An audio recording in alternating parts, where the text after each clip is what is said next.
ഇനി ഇതിന്റെ നമ്മൾ വീട്ടിലേക്ക് വരുമ്പോൾ എനിക്ക് തോന്നുന്നു 6 സെന്റ് അതെ, അല്ലേ? ടോട്ടൽ നമുക്ക് 6 സെന്റ്. എത്ര സ്ക്വയർ ഫീറ്റാ നമുക്ക് വരുന്നത്? നമുക്ക് വീട് വരുന്നത് ടോട്ടൽ 2450 സ്ക്വയർ ഫീറ്റ് ആണ്. 2450 സ്ക്വയർ ഫീറ്റ് വീട്ടിൽ 4 BHK ആണ് നമ്മൾ ചെയ്തിട്ടുള്ളത്.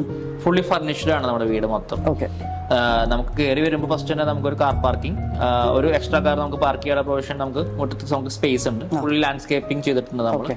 ഇത് ഫുള്ള് നമ്മളൊരു മൊറോക്കൻ, ഒരു ഇറ്റാലിയൻ തീം മിക്സ് ചെയ്തിട്ടുള്ള ഒരു കോൺസെപ്റ്റ് ആണ് നമ്മൾ ഇന്റീരിയേഴ്സ് ചെയ്തിട്ടുള്ളത്. താഴെ നമുക്ക് 2 ബെഡ്റൂംസ് വരുന്നുണ്ട്. 2 ബെഡ്റൂംസ് നമ്മൾ 2 തീമിലാണ് ചെയ്തിരിക്കുന്നത്. ഒരെണ്ണം ഒരു ക്ലാസി ആയിട്ടുള്ളതും ഒരെണ്ണം ഒരു മോഡേൺ ഔട്ട്ലുക്ക് കിട്ടുന്ന മാതിരിയുള്ള ഒരു കോൺസെപ്റ്റ് ആണ് ചെയ്തിരിക്കുന്നത്. പിന്നെ കിച്ചൺ വരുന്നു. കിച്ചൺ ഫുള്ളി ലോഡഡ് കിച്ചൺ ആണ്, നമുക്ക് ഫുള്ളി ഫർണിഷ്ഡ് ആണ്. പിന്നെ സ്റ്റെയർ കയറി നമ്മൾ മുകളിൽ വന്നാൽ നമുക്കൊരു പാസേജ് സ്പേസിലേക്ക് നമ്മൾ വരുന്നത്. അവിടെ നിന്ന് പിന്നെ അഗൈൻ നമ്മളൊരു ലിവിംഗ് സ്പേസ്, നമുക്ക് ടിപ്പിക്കൽ നമ്മുടെ ഈ ഫ്ലോറിന്റെ താഴത്തെ ലിവിംഗ് ഹാളിൽ അതേ സെയിം സൈസിലുള്ള ഒരു ലിവിംഗ് മുകളിൽ നമുക്ക് വരുന്നുണ്ട്. സെയിം താഴെ വരുന്ന 2